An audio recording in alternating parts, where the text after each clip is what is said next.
Assalamualaikum warahmatullahi wabarakatuh.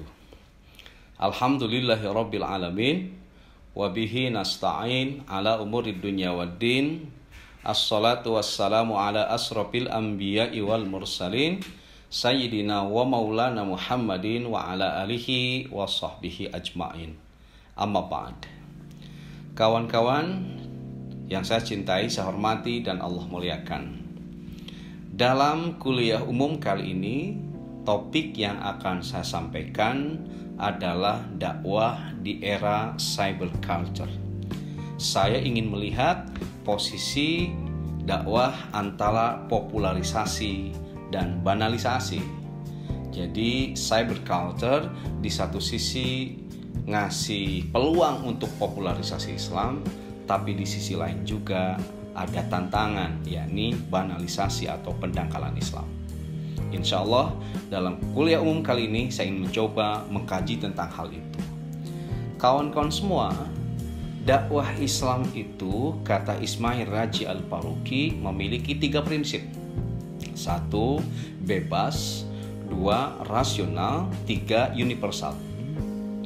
Bebas artinya dakwah itu tidak boleh memaksa orang lain. Tidak boleh kita memaksa orang lain untuk masuk Islam. Tidak boleh kita memaksa orang lain untuk mengikuti manhaj kita. Pokoknya dalam dakwah itu subjeknya tidak boleh memaksa objeknya. Dan ketika kita berdakwah pun bukan dalam keadaan dipaksa. Harus benar-benar bebas. Yang kedua prinsip dakwah, kata Ismail Raji Al-Faruqi, adalah rasional. Rasional itu artinya selaras dengan akal sehat. Karena dakwah itu kan panggilan agama. Kata para ulama, ad-dinu huwal aqlu la dina liman la aqlalah. Agama itu harus rasional. Tidak bisa dakwah itu menyampaikan sesuatu yang mitologis. Misalnya kita agak sedikit geli ketika melihat di stasiun televisi swasta tertentu, judulnya memang berbau agama, sinetron itu, tetapi tidak berbasis pada fakta. Hingga suka ada yang bercanda, lihat sinetron di TV swasta tertentu, ada seorang istri yang sering kali belanja online tanpa sepengetahuan suaminya, maka jenazahnya akan dikirim melalui JNE. Nah ini menurut saya ini sesuatu yang sebut saja tidak selaras dengan akal sehat. Rasional juga harus faktual. Jadi dakwah itu harus faktual, tidak boleh mitos kayak tadi. Kemudian dakwah itu harus terbuka terhadap ilmu dan pengetahuan. Ya, karena dakwah adalah ilmu, dakwah adalah pengetahuan. Karena itu dakwah harus terbuka pada ragam ilmu dan pengetahuan. Yang ketiga prinsip dakwah, kata Ismail Raji Al-Faruqi, itu adalah universal. Dakwah itu adalah Islam sendiri. Islam itu kan memiliki visi rahmatan lil alamin. Jadi dakwah itu harus membawa visi universal menjadi rahmat bagi semesta alam.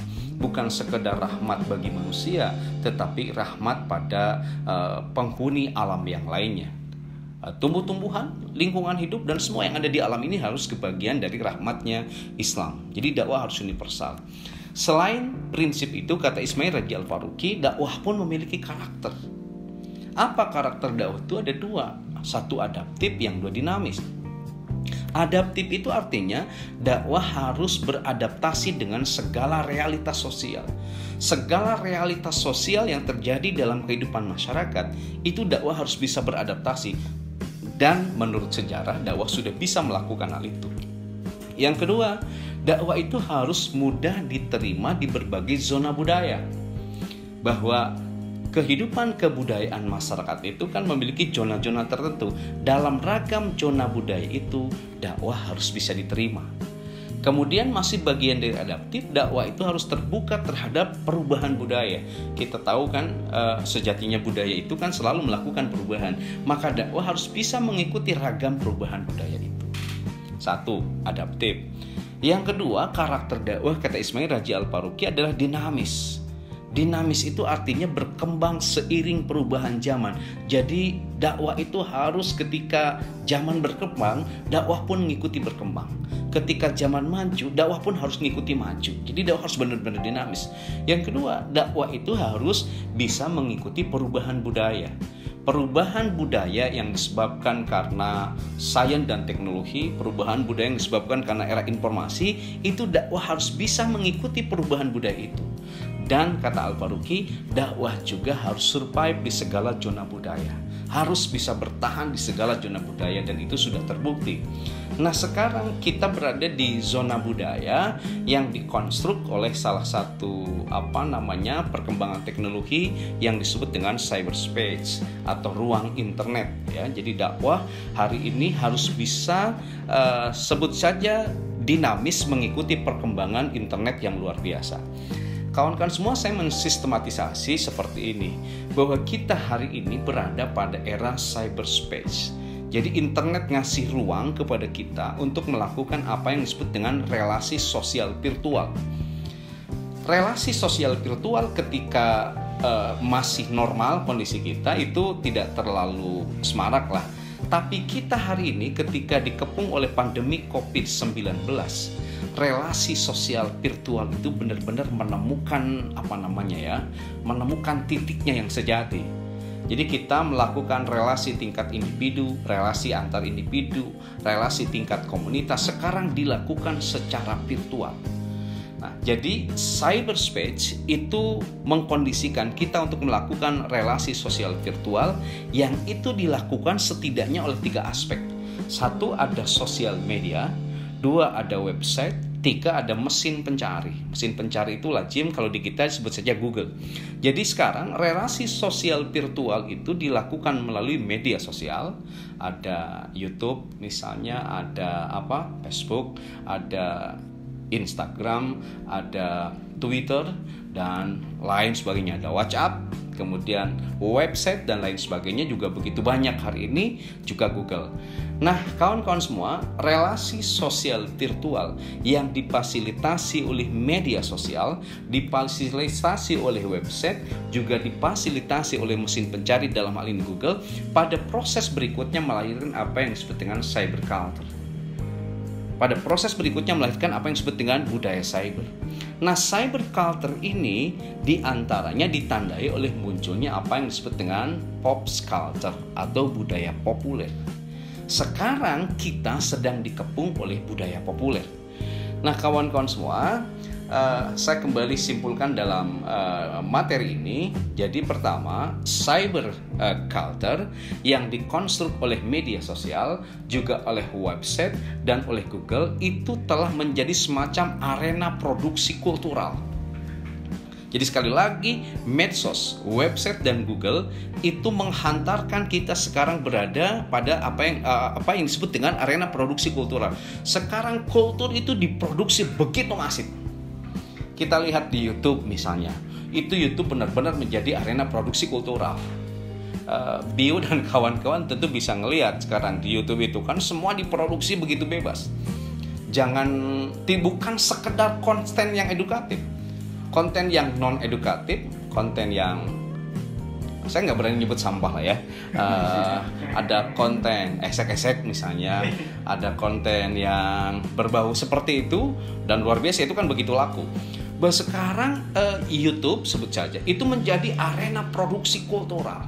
Dunia sekarang datar, ya. Tidak sekedar miliknya, mohon maaf saya sebut misalnya YouTube itu tidak sekedar milik Deddy Corbuzier. Orang seperti Ade Londok, orang seperti siapa? Keke bukan boneka gitu ya. Juga milik Tretan Muslim misalnya. Semua itu bisa melakukan produksi kultur apapun. Jadi sekali lagi, media sosial sekarang menjadi arena produksi kultural. Di arena produksi kultural ditandai munculnya apa yang disebut dengan budaya populer. Gitu. Sekarang kita sedang dikepung oleh apa yang disebut budaya populer. Sebetulnya pada kuliah ringkas saya pernah mengkaji tentang ringkas tentang ciri-ciri budaya populer. Saya ulang kembali karena banyak yang japri untuk minta dijelaskan. Pertama, budaya populer itu disebut budaya relatif. Disebut budaya relatif sebab di budaya populer itu tidak ada yang mutlak benar dan tidak ada yang mutlak salah. Ya. Misalnya saya ulang kembali, Pak Haji Rhoma Irama bikin lagu inspirasinya dari Al-Quran, syairnya bernuansa dakwah, dibawakan dengan cara-cara yang beradab. Kata budaya populer itu belum mutlak benar. Atau siapapun, misalnya ada orang bikin lagu nggak jelas naskahnya, kemudian dibawakan dengan cara sensasional badaniah, dia mengumbar aurat, itu juga tidak mutlak salah. Jadi semuanya relatif gitu. Meski saya orang beragama menyebut budaya relatif itu bahaya, sebab ada kebenaran mutlak. Al-haqqu mir rabbika, ada kebenaran mutlak yang datang dari Allah, tidak bisa direlatifkan. Yang kedua, ciri budaya populer itu ada budaya materi. Jadi sekarang di era budaya populer itu materi menjadi kuantifikasi gitu. Misalnya kenapa konten-konten film porno atau situs porno begitu banyak di Indonesia? Ya karena itu menghasilkan duit. Maka menjadi boleh kata budaya populer. Meskipun seluruh agama saya kira di negeri ini menyatakan bahwa tidak boleh film porno itu, tapi kenapa faktanya situs-situs porno itu begitu banyak? Yaitu karena mendatangkan duit. Maka oleh budaya populer terus disupport. Karena satu-satunya kebenaran adalah mendatangkan materi. Nah ini bahaya. Berikutnya ada budaya visual atau budaya layar. Sekarang kita berada dalam satu era di mana pusat kesadaran kita terfokus pada layar. Fokus pada layar jam tangan, fokus pada layar handphone, kemudian juga kita fokus pada layar komputer, layar laptop. Kalau jalan sama keluarga misalnya fokus pada layar lebar, di jalan sering kali lihat baligo yang gede-gede. Belum lagi dia menjadi stres ketika lihat layar ATM saldonya habis misalnya. Nah, jadi kita itu sekarang kawan-kawan semua sedang berada pada budaya visual, budaya layar ya. Dan kita merasa sudah menjadi bagian ada ketika kita menjadi bagian dari layar itu. Ya, berikutnya ada budaya hiburan. Budaya populer itu adalah cirinya budaya hiburan. Maka filsafat dari budaya populer itu kan menghibur diri sampai mati. Karena itu kalangan kapitalis, kawan-kawan semua, ini kan saya sebut dulu, budaya populer itu kan satu budaya kapitalis. Yang kedua, budaya populer itu budaya massa. Kenapa disebut budaya massa? Karena memang disebarkannya melalui media massa dan targetnya juga massa. Ciri kontras dari budaya populer itu adalah budaya konsumtif. Jadi bagaimana masyarakat dunia ini dipush supaya menjadi konsumtif di dalam banyak aspek. Gitu. Nah, kapitalis sekarang ingin mereka men-setting seluruh pelosok dunia ini menjadi tempat hiburan. Maka mungkin ini juga ngasih trickle dan efek-efek rembesan pada kebijakan pemerintah kita yang membuka misalnya desa-desa di kita menjadi desa wisata semua. Maka fenomena yang kontras kan kalau musim liburan, yang penuh bukan tempat ibadah, tapi yang temu adalah tempat hiburan. Semuanya mereka ingin terus menghibur, ya. Nah, karena itu semua aspek sekarang dalam budaya populer harus ada unsur hiburan. Gitu. Berita yang laku bukan berita yang murni, tapi berita yang ada unsur hiburan. Maka muncul paradigma infotainment. Kemudian olahraga yang laku juga bukan olahraga murni, tapi olahraga yang ada unsur hiburan. Muncul paradigma sportainment. Sampai pendidikan pun sekarang muncul apa yang disebut dengan edutainment. Ini budaya hiburan sudah menusuk pada seluruh jantung kehidupan umat manusia dan kita tidak bisa menolaknya. Bahkan dulu pernah ada seminar tentang dakwahtainment. Jadi dakwah juga bagaimana bisa menghibur. Lalu berikutnya ada budaya gaya. Ciri budaya populer itu adalah budaya gaya.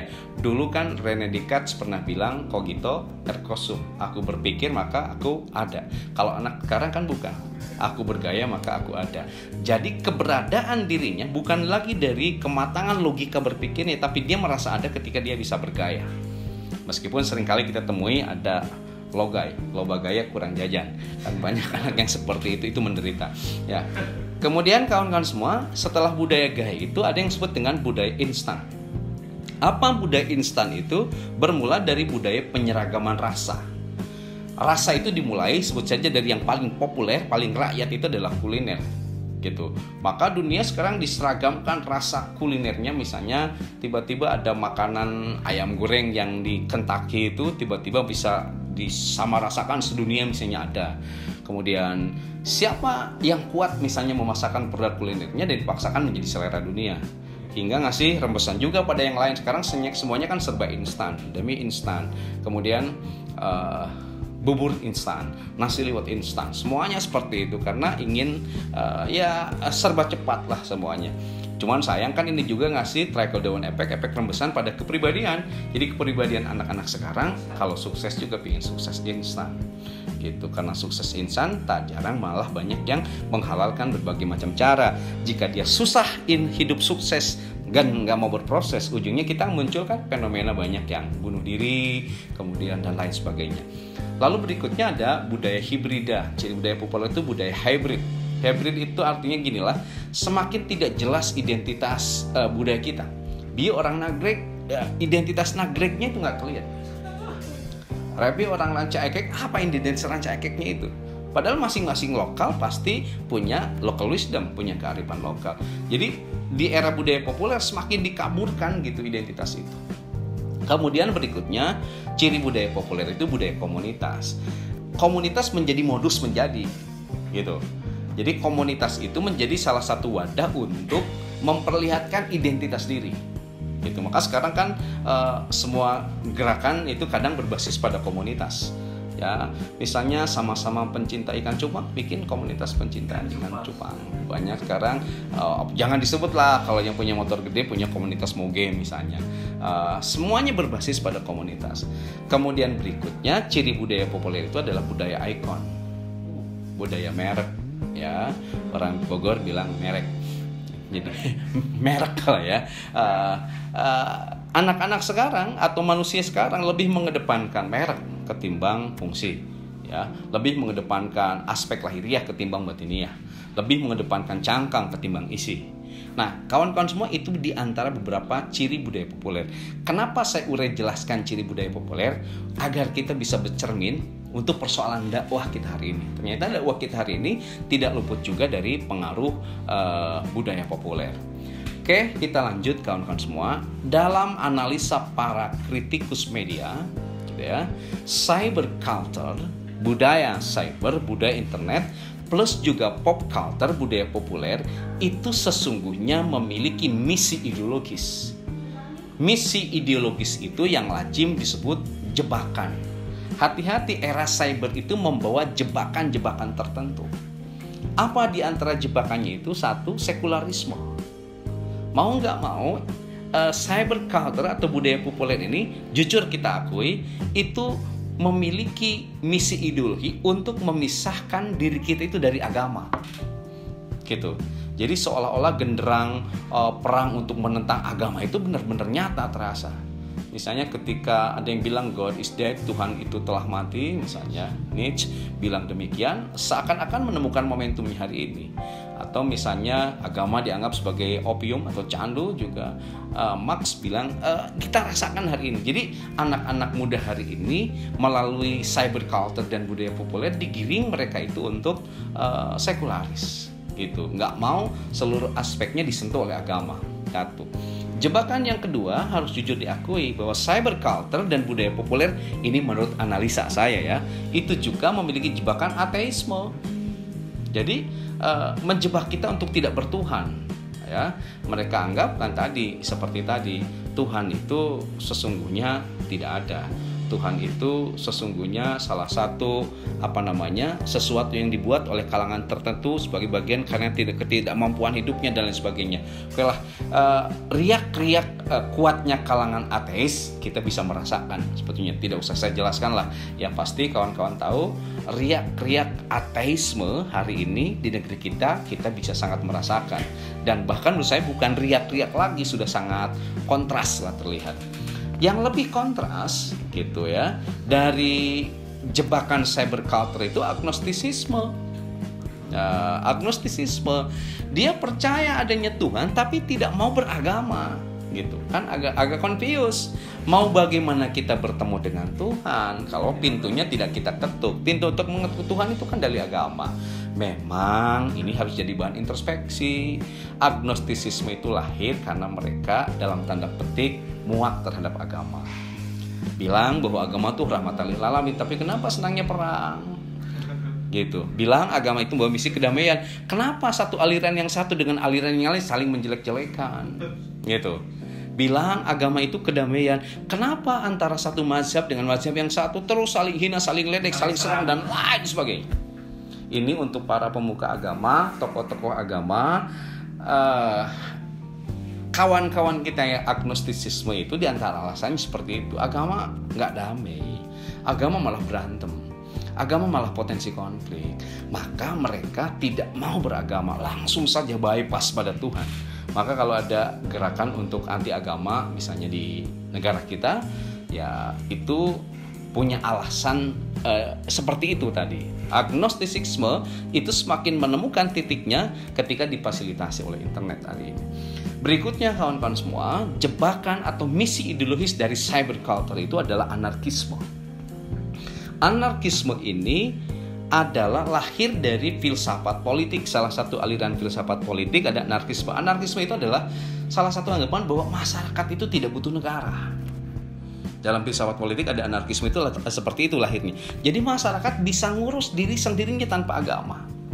Dan ini kawan-kawan semua, cyberculture melalui media sosial itu seolah mengkampanyekan itu. Jadi masyarakat Indonesia seolah diajak kampanye untuk tidak butuh pada negara. Karena itu siapapun yang menjadi tokoh negara, terlebih tokoh negara itu tidak bisa menjalankan amanat negara dengan sebaik-baiknya, entah itu karena konflik, entah itu karena korupsi, entah karena itu pelanggaran moral dan lain sebagainya, masyarakat akan semakin benci. Dan kebenciannya akan semakin bertambah melalui media sosial. Gitu. Jadi cyberculture itu memiliki trap atau jebakan menggiring masyarakat secara umum untuk anarkis. Jadi anarkisme itu mereka menolak masyarakat itu tidak mau diatur oleh negara. Karena itu ketika tokoh-tokoh negara sekali lagi tidak bisa menjalankan amanat dengan baik, ini menemukan titiknya mereka untuk anti pemerintah misalnya. Nah karena itu di media sosial hari ini berbarengan dengan anarkisme yang muncul itu adalah tokoh populer, tokoh bentukan media sosial. Jadi ketika ada seseorang yang dikagumi, lalu dia begitu masif misalnya kekaguman masyarakat itu melalui media sosial, ini bisa dalam tanda kutip merebut pamor negara. Karena itu di kita banyak tokoh-tokoh masyarakat yang ngepop, yang populer gitu, didewa-dewakan, bahkan dianggap setengah dewa seperti itu, dan itu dianggap sebagai pemimpin utama mereka. Sementara pemimpin negara yang resmi mereka tidak anggap. Ini bahaya menurut saya, harus waspada. Ini bagian dari jebakan cyberculture. Berikutnya, cyberculture juga itu membawa jebakan apa yang disebut dengan narsisisme. Narsis itu adanya rasa percaya diri yang berlebihan sembari hilangnya empati. Itu arti dasarnya narsis itu seperti itu. Kalau di fikih Islam kan ada 3, ada narsis muhopapa, ada narsis mutawasito, dan narsis mughalado. Kalau itu najis kata Bio ya. Oke. Dari narsisis ini saya pernah diskusi sama Bio, lahir apa yang disebut fakta tentang hilangnya kepakaran. Jadi hari ini pakar sesungguhnya tentang bidang tertentu itu hilang ketika digerus oleh internet. Modalnya seseorang asal bisa adaptif dengan media sosial, bisa narsis, dia bisa menjelaskan bidang tertentu, dia nampak menjadi seolah tokoh. Modalnya modal mesin pencari, modal Google. Lalu dia narsis sedikit, bicara tentang ini, itu, dan lain sebagainya, nampaklah dia seperti seorang tokoh, lalu viral gitu. Nah maka era cyberculture ini menandai era hilangnya kepakaran. Jadi pakar di bidang ilmu tertentu ketika tidak beradaptasi dengan media sosial, kepakarannya tidak akan diketahui oleh orang lain dan diganti oleh pakar-pakar artifisial asal bermodalkan narsis gitu, seolah tahu tentang satu bidang tertentu maka dia menjadi melejit. Kita mungkin bisa melihat orang yang narsis sedikit dalam Islam, misalnya dia mampu menggunakan media sosial, tiba-tiba melejit menjadi tokoh yang populer gitu. Nah, tapi karena dia tidak berbasis pada keilmuan, akhirnya kan menjadi serampangan gitu. Ngomongnya kasar, gampang ngejustifikasi jelek sama orang lain gitu. Kemudian emosional, marah-marah gitu. Padahal dia memakai simbol-simbol seorang mubalik. Gitu. Jadi wajah Islam itu menjadi hilang dengan narsisnya seperti itu. Dan pada ujungnya kawan-kawan semua, cyberculture atau budaya dan cyberculture dan juga budaya populer itu membawa jebakan materialisme, mempertuhankan materi. Ini yang paling bahaya, mempertuhankan materi. Kawan-kawan semua, saya akan lanjutkan kuliah umum kita ini setelah jeda berikut ini.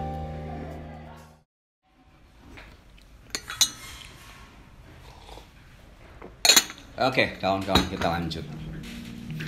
Kita sekarang bicara, tadi baru bicara persoalan cyberculture dan budaya populer itu buah misi ideologis dan itu menjadi jebakan bagi kita umat Islam. Sekarang saya ingin melihat bagaimana peluang dakwah di era cyberculture ini. Pertama, saya melihat dakwah di era cyberculture, dakwah di era budaya populer itu, satu, dakwah Islam tetap lestari peluangnya itu. Dakwah hari ini tetap survive di tengah stigma atau penodaan juga isu negatif tentang Islam. Kan rame Islam radikalis, Islam teroris, Islam anti kebinekaan, Islam anti NKRI, dan sejumlah stigma negatif yang lain. Di tengah banjirnya stigma negatif terhadap Islam, dakwah masih tetap populer hari ini. Ini kenapa? Karena ada media populer, ada media sosial, gitu. Ada YouTube, ada Facebook, ada IG, ada Twitter, ada WhatsApp yang digunakan untuk terus mengkampanyekan Islam. Jadi cyberculture ini di satu sisi memberi peluang terhadap dakwah. Paling tidak sampai hari ini dakwah Islam tetap lestari. Yang kedua, kawan-kawan semua, di era cyberculture ini ada semacam popularisasi dakwah. Kalau tadi dakwah Islam tetap lestari peluangnya di tengah stigma isu penodaan yang negatif terhadap Islam, di sisi lain juga ada popularisasi dakwah. Dakwah itu semakin ngepop. Jadi di era cyberculture kali ini dakwah itu semakin ngepop dan populer hingga muncul fenomena pertama. Ini, event dakwah tidak hanya terkait dengan momentum agama. Jadi event-event dakwah hari ini tidak hanya terkait dengan momentum agama, di mana tempo lalu dakwah itu sangat terkait dengan momentum agama, seperti PHBI, Maulid Nabi, Isra Mi'raj, kemudian Nuzulul Quran, halal bihalal, peringatan tahun baru hijrah. Dakwah itu kan identik dengan itu. Hari ini tidak. Dakwah biasanya identik dengan walimahan, walimatul safar, walimatul khitan, walimatul bina, walimatul urus, walimatul hamal, dan sejumlah walimah yang lain, rutinan. Jadi dakwah itu dulu biasanya identik dengan momentum PHBI, walimahan, rutinan. Hari ini gitu, berbagai macam kegiatan non agama senantiasa ada dakwahnya. Gitu. Dalam kesempatan tertentu misalnya ada arisan ibu-ibu sosialita hari ini, ingin ada dakwahnya. Karena itu momentumnya bukan agama. Kegiatan touring salah satu komunitas tertentu, gitu, bukan komunitas agama, itu ada dakwahnya. Jadi dakwah sekarang dilaksanakan tidak hanya identik dengan event dakwah, tapi event non dakwah pun ada kegiatan dakwahnya. Event non agama pun ada kegiatan dakwahnya. Satu. Yang kedua, popularisasi dakwah ditandai dengan fungsionalisasi tempat-tempat hiburan sebagai tempat dakwah. Kalau dulu dakwah identik di masjid, di majelis taklim, di madrasah. Kalau sekarang tempat-tempat non masjid, non madrasah, non majelis taklim itu bisa dijadikan tempat-tempat dakwah. Beberapa kali, bahkan sering, saya ngisi dakwah atau kajian di kafe. Kan itu lazimnya bukan tempat dakwah. Beberapa kali saya ngisi kajian di salah satu ruangan di hotel tertentu yang biasanya tidak digunakan dakwah. Bahkan dakwah juga seringkali dilakukan di mall misalnya sekarang. Sembari meluncurkan produk busana muslimah tertentu ada dakwahnya. Jadi ada fungsionalisasi tempat-tempat hiburan tadinya itu menjadi tempat dakwah. Ya di tempat-tempat hiburan di keramaian itu juga ada kajian-kajian. Kemudian popularisasi dakwah di era cyberculture ini ditandai yang ketiga, modifikasi format dan metode dakwah. Jadi format dakwah hari ini dimodifikasi begitu sangat kreatif saya kira. Misalnya ketika dakwah di televisi misalnya, dimodifikasi, dakwah dikolaborasi dengan konser musik misalnya. Dakwah juga dibuat dalam bentuk tayangan-tayangan pramen, tayangan-tayangan drama dan lain sebagainya. Begitu luar biasa hari ini. Jangan ditanya, metode dakwah juga sekarang berbagai macam metode itu bisa kita saksikan. Lalu berikutnya, yang paling kontras itu popularisasi dakwah itu ditandai dengan popularisasi subjek dakwah. Subjek dakwah, pelaku dakwah hari ini ketika dia viral dia bisa ngepop. Kita bisa melihat misalnya fenomena populernya Ustadz Abdul Somad. Kita bisa melihat populernya Ustadz Adi Hidayat misalnya. Kita bisa melihat populernya Ustadz Umar Nita misalnya. Kita bisa melihat populernya misalnya Agim. Kita melihat populernya Ustadz Yujin Junaidi. Begitu populer subjek dakwah itu ketika dakwah mereka sudah merambah pada era cyberculture ini. sangat ngepop mereka. Berikutnya yang kelima, popularisasi dakwah di era Sybil Carter ditandai dengan munculnya produksi massal dan komersialisasi simbol dakwah. Produksi massal simbol-simbol dakwah hari ini kita sedang menyaksikannya. Mari kita lihat produksi busana muslimah. Wah, luar biasa. Dari mulai jilbab yang berbagai macam model, kemudian pakaian yang berbagai macam model, aksesoris lain yang bermacam-macam. Ini luar biasa. Produksi atau komersialisasi simbol-simbol dakwah, sebut saja dalam bentuk busana muslim dan muslimat, itu kita sedang menyaksikan hari ini begitu luar biasa. Lalu berikutnya, popularisasi dakwah ditandai dengan tumbuh suburnya komunitas-komunitas dakwah dari latar belakang non-pesantren. Jadi kalau dulu komunitas dakwah itu berbasis pesantren, sekarang komunitas-komunitas dakwah itu tidak berbasis pada pesantren. Tadi saya sebutkan, para komunitas pencinta ikan cupang bukan sekedar melihara ikan cupang, tapi ada kajiannya. Para pencinta motor gede di Bandung gitu, ada yang disebut dengan komunitas motor siar. Mereka dibawa motor gede, touring ke daerah tertentu, lalu mereka dakwah di wilayah itu, berbagi pada kaum du'afa di wilayah itu, dan lain sebagainya. Itu mereka bukan latar belakang pesantren, tapi mereka melaksanakan kegiatan dakwah. Itu salah satu sampelnya seperti itu. Jadi seperti cendawan di musim hujan, komunitas-komunitas dakwah dari latar belakang non pesantren itu tumbuh hari ini. Jadi kawan-kawan, di satu sisi cyber culture dan budaya populer itu menjadi peluang bagi dakwah Islam. Paling tidak satu, dakwah Islam tetap lestari sampai hari ini meskipun dibombardir oleh isu-isu atau stigma yang negatif terhadap Islam. Kemudian yang kedua, terjadi fenomena popularisasi dakwah. Dakwah semakin ngepop hari ini. Berikutnya kawan-kawan semua, tantangan dakwah di era cyber culture ini, saya melihat bahwa di antara hal sebut saja oleh media sosial hari ini sebagai bagian dari media populer atau sebagai bagian dari organ yang tidak bisa dipisahkan dari cyber culture, ada nampak fenomena komodifikasi dakwah dan komersialisasi dakwah. Ini tantangannya, ya. Apa komodifikasi dakwah itu? Pandangan bahwa dakwah bukan sekedar kegiatan agama, tetapi sebuah fenomena budaya yang bisa dimodifikasi. Gitu.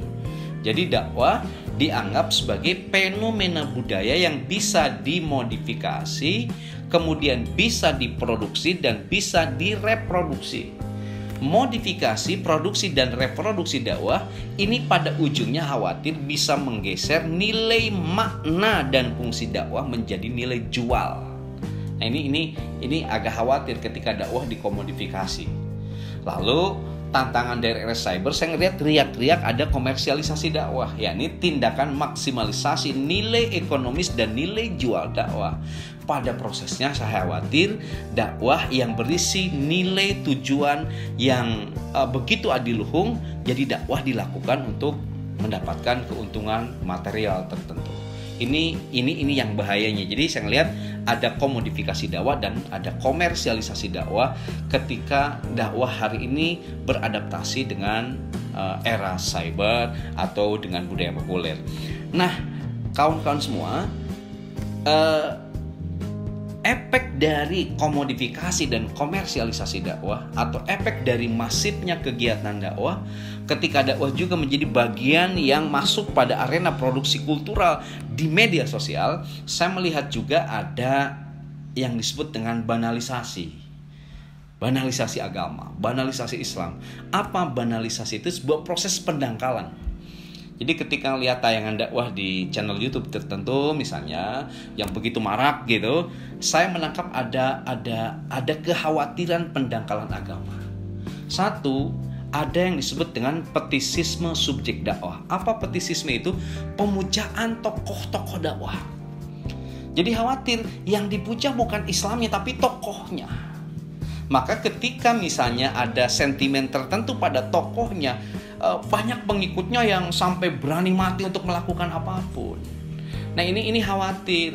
Mencintai Rasulullah saja tidak boleh berlebihan. Sebab ketika banyak sahabat yang mencintai Rasulullah berlebihan, ketika Rasulullah meninggal, mereka tidak Islam. mereka bahkan banyak yang mengkampanyekan menjadi nabi, pengganti nabi Rasulullah gitu. Nah, apapun yang berlebihan ketika mencintai subjek dakwah yang berlebihan itu tidak baik. Jadi saya ngelihat di era cyber kali ini, ketika dakwah masuk pada era cyber dan beradaptasi dengan budaya cyber itu hingga lahir apa yang disebut dengan cyber religion misalnya, itu ada fetisisme subjek dakwah, pemujaan berlebihan pada subjek-subjek dakwah. Saya khawatir yang dihormatinya bukan Islamnya, tetapi tokohnya. Maka ketika ada potensi konflik tertentu antara tokoh manhaj ini dengan manhaj ini, seperti mau perang gitu, di bawahnya itu seperti itu. Ini hati-hati. Berikutnya, efek dari komodifikasi dan komersialisasi dakwah ada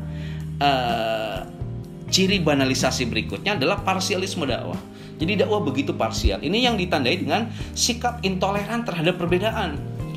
Kadang media sosial dijadikan media untuk perang menghantam orang lain gitu. Mohon maaf, ketika satu manhaj tertentu pandangan agamanya gini, manhaj lain pandangan agamanya gini, lalu ada perbedaan saling serang gitu. Bahkan ada banyak video yang dipotong yang mempertemukan ustadz ini dengan ustadz ini kayak berantem gitu. Nah, ini menjadi dangkal menurut saya agama. Kan agama itu rahmatan lil alamin. Perbedaan itu niscaya, tapi kenapa kita harus berantem karena persoalan perbedaan itu? Bahkan tidak jarang misalnya yang menghina gitu pada tokoh agamanya itu dengan sebutan-sebutan hinaan karena perbedaan itu. Nah, ini menurut saya menjadi dangkal agama kita. Di satu sisi internet memang membawa agama menjadi populer, tapi di sisi lain ada parsialisme, Islam menjadi parsial gitu. Hingga jadi intoleran terhadap perbedaan. Maka kadang bikin channel YouTube tertentu dijadikan alat untuk saling serang antara yang satu dengan yang lain. Aduh, kita begitu capek ya, begitu lemes gitu ketika melihat mereka yang hobinya perang aja, perang opini gitu. Ini bahaya. Berikutnya, kawan-kawan semua, banalisasi agama saya lihat dari adanya konsumsi simbol dakwah bukan makna. Jadi pendangkalan agama ketika dakwah menjadi bagian dari cyber culture itu ada semacam yang dikonsumsi oleh umat itu bukan agama, bukan makna, tapi yang dikonsumsi itu simbolnya. Yang dikonsumsi itu simbolnya. Sebetulnya tidak terlalu salah, tapi mungkin kurang sempurna ya. Jadi dia keren ketika pakai misalnya baju ada tulisan tauhid misalnya kan kayak gitu ya. Yang dikonsumsi itunya gitu. Tapi aspek makna dari tauhid itu tidak ada gitu. Jadi lebih menonjolkan cangkang, menafikan isi. Hanya simbolik gitu ya, tidak dalam pada ranah makna. Ini konsumsi simbol, maka saya sebut seperti itu. Merasa keren ketika pakai topi yang ada tulisan tertentu misalnya gitu ya. Ada lapad tertentu yang bernuansa Islam. Nah, berikutnya kawan-kawan semua, ada bagian dari banalisasi agama itu yang disebut dengan propanisasi dakwah. Jadi dakwah yang sakral menjadi propan. Khawatirnya dakwah yang jadi tontonan gitu. Dakwah jadi tontonan bukan tuntunan. Kan sejatinya dakwah itu apa? Tuntunan, tapi menjadi tontonan. Nah, ini diantara hal yang dikhawatirkan ketika dakwah dikomodifikasi dan dikomersialisasi seperti yang kita lihat pada media sosial yang begitu marak hari ini. Begitunya kawan-kawan. Berikutnya, bagaimana strategi dakwah yang harus kita lakukan di era cyberspace ini, cyber culture ini penting. Jadi begini, internet itu begitu cerdas, internet itu begitu hebat, kita semua sepakat. Maka ketika internet hari ini dijadikan arena produksi kultural dan yang digemari oleh manusia itu adalah konten-konten recehan, konten-konten, saya tidak berani nyebut sampah, konten-konten yang mengedepankan nafsu supaya viral dengan menghalalkan berbagai macam cara, yang lakukan seperti itu. Nah, kalau kita diam saja itu bahaya. Karena itu saya hormat, saya ta'dib pada siapapun hari ini yang memanfaatkan media sosial ini untuk berdakwah. Tetapi memang dakwah di media sosial itu ada strateginya. Paling tidak yang bisa saya sampaikan hari ini, kalau kita ingin dakwah di media sosial menjadi bagian masuk pada arena produksi kultural yang edukatif lah ya. Satu, harus punya kompetensi teknologis. Ada skill set gitu ya. punya kompetensi teknologis itu gini, jadi melek teknologi, ya, melek teknologi informasi. Di prodi kami, jurusan komunikasi penyiaran Islam, di antara ranahnya adalah i'lam. I'lam itu adalah kompetensi broadcasting. Maka mau nggak mau, era sekarang itu adalah era media sosial. Era sekarang adalah era cyber culture. Itu ditandai oleh kompetensi seseorang harus punya skill di broadcasting. Maka dakwah di media sosial hari ini harus dilakukan oleh mereka yang punya kompetensi teknologis itu. Ya. Lalu berikutnya, dakwah di media sosial tidak bisa dilakukan sendirian. Kita harus punya tim kreatif. Jadi kalau dianalogikan, dakwah sekarang itu harus seperti kelompok musik. Ada vokalis, ada gitaris, ada bassis, ada drummer, ada pianis, harus seperti itu. Misalnya sebut saja saya mubaliknya, ingin misalnya ikut serta dakwah di media sosial, tidak bisa sendirian. Saya harus punya sahabat yang jadi kameramen. Saya pun harus punya sahabat yang jadi editor. Ini yang sulit, editor nih ya. Ada Repi dan semuanya. Saya tidak bisa dakwah di media sosial misalnya tanpa Remon yang kameramen. Saya nggak bisa dakwah di media sosial tanpa Repi yang editor misalnya. Saya nggak bisa dakwah benar di media sosial tanpa Biu yang tim kreatif misalnya. Jadi dakwah itu harus benar-benar tim hari ini, tidak bisa sendirian. Itu diantara strategi dakwah di era cyber tuh, dakwah harus dilakukan oleh tim. Tentu ini bukan persoalan mudah, karena tim itu kan berbeda orang. Nanti harus satu visi, satu semangat dan lain sebagainya. 2. Yang ketiga, strategi dakwah di era cyber itu harus membawa misi moderasi Islam. Saya kira biar Islam menjadi rahmatan lil alamin harus moderat gitu. Jadi di satu sisi kita tidak fundamentalis, terlalu fundamentalis, di satu sisi lain kita juga tidak terlalu liberalis. Jadi bagaimana bisa moderat lah, karena Islam rahmatan lil alamin itu berada pada posisi moderasi, hingga ketika berbeda dan tidak sama dengan kita, tidak gampang untuk menjatuhkan vonis bid'ah, musyrik dan lain sebagainya gitu. Tapi di sisi lain juga tidak terlalu menghalalkan berbagai macam cara dan lain sebagainya. Jadi saya kira karakter dasar manusia itu biasanya kan yang terbaik itu kan biasanya yang tengah-tengah. Oke. Kemudian berikutnya kawan-kawan semua, setelah misi moderasi, berikutnya konten kita harus inovatif dan variatif. Inovatif dan variatif, dan tentu saja pesan yang disampaikan harus faktual dan aktual. Kawan-kawan semua, itu yang bisa saya sampaikan dalam kuliah umum kali ini, bahwa kita hari ini berada pada era cyber culture dan dakwah punya peluang sekaligus punya tantangan di sana. Atas peluangnya kita manfaatkan, atas segala tantangan kita perbaiki bersama-sama. Insya Allah kajian tentang dakwah Islam di era cyber culture akan kita lanjutkan dalam kuliah umum berikutnya. Mudah-mudahan kuliah umum kali ini bisa memberikan inspirasi, paling tidak ngasih kerangka pikir tentang bagaimana sih posisi dakwah pada era cyber culture yang ditandai oleh kepungan budaya populer. Mudah-mudahan bisa memberi inspirasi dan bisa memberi manfaat, dan kita diketemukan kembali dalam kuliah umum berikutnya. Sekian kawan-kawan yang bisa saya sampaikan. Sehat dan sukses selalu. Wallahu waliyut taufiq wal hidayah. Assalamualaikum warahmatullahi wabarakatuh.